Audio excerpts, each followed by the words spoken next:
नमस्कार दोस्तों, मैं दीपक शुक्ला आपका स्वागत करता हूं आपके अपने YouTube channel A to Z banking information पर। दोस्तों, जिसका इंतजार आप सभी को वर्षों से था कि 2024 में देश में जब लोकसभा के चुनाव होंगे तो राजनीतिक पार्टियां अपने घोषणा पत्र जारी करेंगी, जिस घोषणा पत्र में राजनीतिक पार्टियां देश के किसानों का वोट लेने के लिए किसान कर्ज माफी का ऐलान करेंगी और उसके बाद जब उस पार्टी की सरकार बन जाएगी तो यहाँ पर वो किसानों का कर्ज माफ करेंगी। यानी किसानों को यहाँ पर बहुत ज्यादा उम्मीदें थी कि जब जो राजनीतिक पार्टियां हैं जैसे कि कांग्रेस और बीजेपी, दो ही ये राष्ट्रीय पार्टी है और दो ही पार्टियां केंद्र सरकार में सत्ता में आएंगी, तो इन दोनों पार्टियों से देश के किसानों को बहुत ज्यादा उम्मीदें थी। पिछले सालों से कमेंट्स आ रहे थे मेरे पास चैनल पर कि सर लोकसभा चुनाव से पहले या लोकसभा चुनाव के बाद देश में किसान कर्ज माफी होगी या नहीं होगी, घोषणा पत्र में ऐलान होगा या नहीं होगा। तो मैं आप लोगों से लगातार कह रहा था कि थोड़ा वेट कर लीजिए, घोषणा पत्र आने वाले हैं, चुनाव आने वाला है। जैसे ही पार्टियों के घोषणा पत्र आएंगे तो उसमें क्लियर हो जाएगा, साफ हो जाएगा कि किसानों की केसीसी जो लोन है उसकी कर्ज माफी होगी या नहीं होगी, होगी तो कितना कर्ज माफ होगा, किन किसानों का माफ होगा, सरकार क्या ऐलान करेंगी, मैं आपको पूरी जानकारी दूंगा। आज से 8-10 दिन पहले कांग्रेस पार्टी ने अपना घोषणा पत्र जारी कर दिया था जिसमें उन्होंने किसान कर्ज माफी को शामिल नहीं किया था। मैंने इस पर वीडियो भी बनाया था और आप लोगों को जानकारी भी दी थी कि और कई बड़े बड़े वायदे किए गए हैं लेकिन किसानों की ओर ध्यान नहीं दिया है कांग्रेस पार्टी ने। यहाँ पर किसानों को के कर्ज को लेकर के कोई भी बात नहीं की गई है, यानी कांग्रेस पार्टी अगर सत्ता में आती है तो किसानों के कर्ज को माफ नहीं करेगी। अब बात बची थी सिर्फ बीजेपी की कि जो वर्तमान सत्ता में पार्टी है और इस पार्टी के अगले पंचवर्षीय में आने की भी बहुत ज्यादा चांसेस हैं, यानी दोबारा मोदी जी की सरकार बनने की बहुत ज्यादा उम्मीदें हैं देश के लोगों को। तो ऐसे में देश के किसानों को भी बीजेपी से बहुत ज्यादा उम्मीदें थी कि ये पार्टी जो कि दोबारा सत्ता में आ सकती है, उम्मीदें ज्यादा है। ये पार्टी अगर यहाँ पर किसान कर्ज माफी को अपने संकल्प पत्र यानी घोषणा पत्र में शामिल करती है तो देश के किसानों का यहाँ पर जो कर्ज का बोझ है कुछ कम हो सकेगा। मैंने आप लोगों से कहा था थोड़ा वेट करिए, बीजेपी का भी संकल्प पत्र यानी घोषणा पत्र आने वाला है। हो सकता है बीजेपी अपने घोषणा पत्र में किसानों का वोट लेने के लिए किसान कर्ज माफी का फायदा दे किसानों को। तो दोस्तों फाइनली आज बीजेपी यानी भारतीय जनता पार्टी के जो प्रधानमंत्री जी माननीय मोदी जी हैं उन्होंने अपने घोषणा पत्र को पढ़ करके सुना दिया है। उसमें बहुत सारे बड़े बड़े वायदे किए गए हैं, सब कुछ बताया गया है डिटेल से। उन्होंने 46 मिनट का उनका भाषण था जिसमें उन्होंने घोषणा पत्र को पढ़ करके सुनाया कि हम अगर दोबारा सत्ता में आते हैं तो अगले 5 वर्षों में क्या कुछ करेंगे। उन्होंने ये भी बताया कि जो भी हम वादे कर रहे हैं इनको 100 दिन में पूरे करने की पूरी कोशिश करेंगे, हमारा जो एक्शन प्लान है वो तैयार है। हम दोबारा जैसे ही 4 जून को रिजल्ट आएंगे तुरंत हम काम शुरू कर देंगे। यानी जो भी वादे आप लोगों से कर रहे हैं, जो इस संकल्प पत्र में मैंने लिखा है, जो भी मैं आप लोगों से वादे कर रहा हूं इनको अगले 100 दिन में पूरा करने की पूरी कोशिश करूंगा। तो आखिर यहाँ पर किसान कर्ज माफी को उनके संकल्प पत्र में जगह मिली या नहीं मिली, आप लोगों को इस पर भी बताने वाले हैं। साथ ही और कौन कौन से बड़े वायदे किए हैं बीजेपी की पार्टी ने वो भी हम आपको बताने वाले हैं। इसके साथ हम आपको यह भी बताएंगे कि अगर किसान कर्ज माफी को अपने संकल्प पत्र में बीजेपी ने शामिल किया है तो किन किसानों को यहाँ पर कर्ज माफी का फायदा मिलेगा, कितना कर्ज माफ होगा। इस वीडियो में शुरू से अंत तक बने रहे, हम आपको पूरी जानकारी देने वाले हैं। इस संकल्प पत्र की मुख्य क्या बातें हैं, अगले 5 वर्षों में आप लोगों को क्या क्या फायदे मिलने वाले हैं अगर बीजेपी दोबारा सत्ता में आती है। तो दोस्तों सब कुछ आपको डिटेल से बताएंगे। बस आप लोगों से एक छोटी सी रिक्वेस्ट है, वीडियो पसंद आ जाए तो एक लाइक कर देना, चैनल पर नए हैं पहली बार आए हैं तो चैनल को सब्सक्राइब करके बेल आइकन को प्रेस कर लेना ताकि जैसे हम इस तरह का कोई भी दूसरा वीडियो अपलोड करें तो उसका नोटिफिकेशन आपको सबसे पहले मिले। चलिए शुरू कर लेते हैं। दोस्तों सबसे पहले हम बात कर लेते हैं बीजेपी ने आज जो संकल्प पत्र जारी किया है जिसमें 5 बड़े वायदे किए गए हैं उनकी जानकारी हम आपको दे देते हैं, फिर हम किसान कर्ज माफी की बात करेंगे।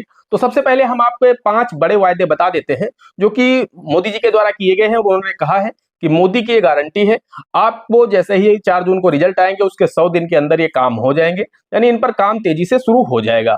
तो क्या 5 बड़े वायदे किए गए हैं देश के 140 करोड़ लोगों से, वो हम आपको सबसे पहले बता देते हैं। जिसमें पहला वायदा उन्होंने ये किया है कि अगले 5 वर्षों तक जो फ्री अनाज आपको सरकारी गल्ले की दुकान से मिलता है कोटे के माध्यम से, वो फ्री अनाज आपको अगले 5 वर्षों तक मिलता रहेगा।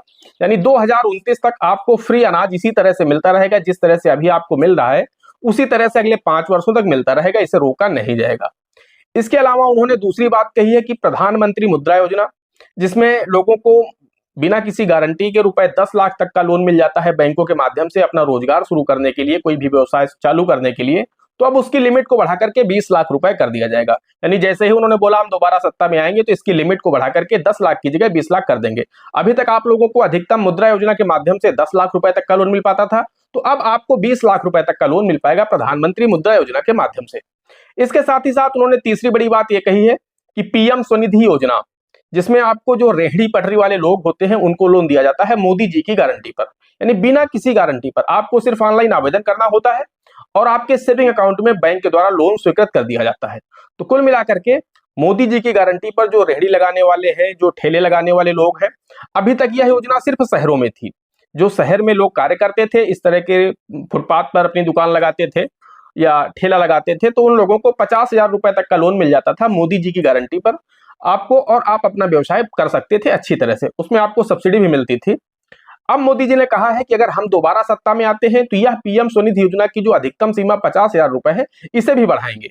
उन्होंने स्पष्ट नहीं किया कि 1 लाख किया जाएगा या 2 लाख किया जाएगा या 75,000 किया जाएगा, लेकिन ये तो नहीं बताया। लेकिन उन्होंने साथ में यह भी कहा है कि इसमें दूसरा एक और बदलाव किया जाएगा। वो बदलाव ये होगा कि अभी तक पीएम स्वनिधि योजना से सिर्फ शहरी लोगों को लोन मिलता था, अब गांव में भी जो लोग दुकान लगाते हैं, गांव में भी जो ठेला लगाते हैं, या कस्बों में जो लोग ठेला लगाते हैं, फुटपाथ पर दुकान करते हैं, रेहड़ी पटरी वाले लोग हैं, ऐसे लोगों को पीएम स्वनिधि योजना के माध्यम से लोन उपलब्ध कराया जाएगा मोदी जी की गारंटी पर, बिना किसी गारंटी के। यानी आपको पीएम स्वनिधि योजना से लोन मिल पाएगा और उसमें आपको सब्सिडी भी मिलेगी।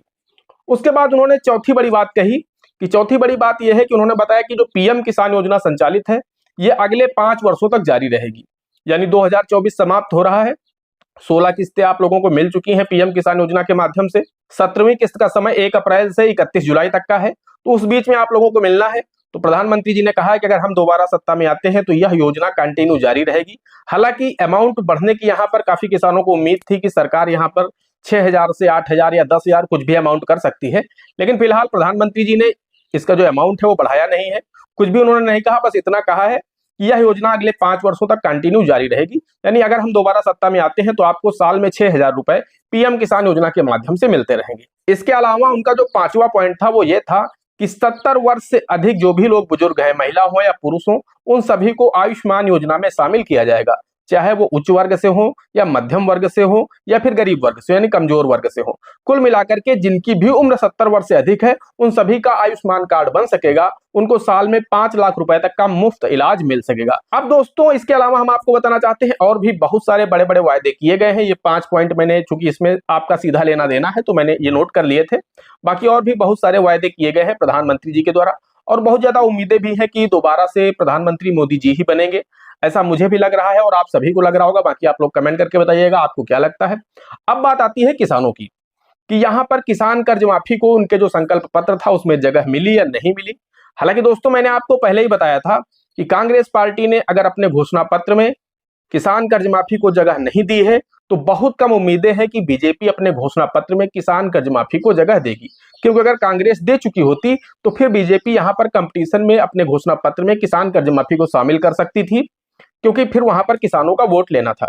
लेकिन जब कांग्रेस ने अपने घोषणा पत्र में शामिल नहीं किया है, तो मुझे बहुत कम उम्मीदें थी कि बीजेपी अपने घोषणा पत्र में किसान कर्ज माफी को शामिल करेगी।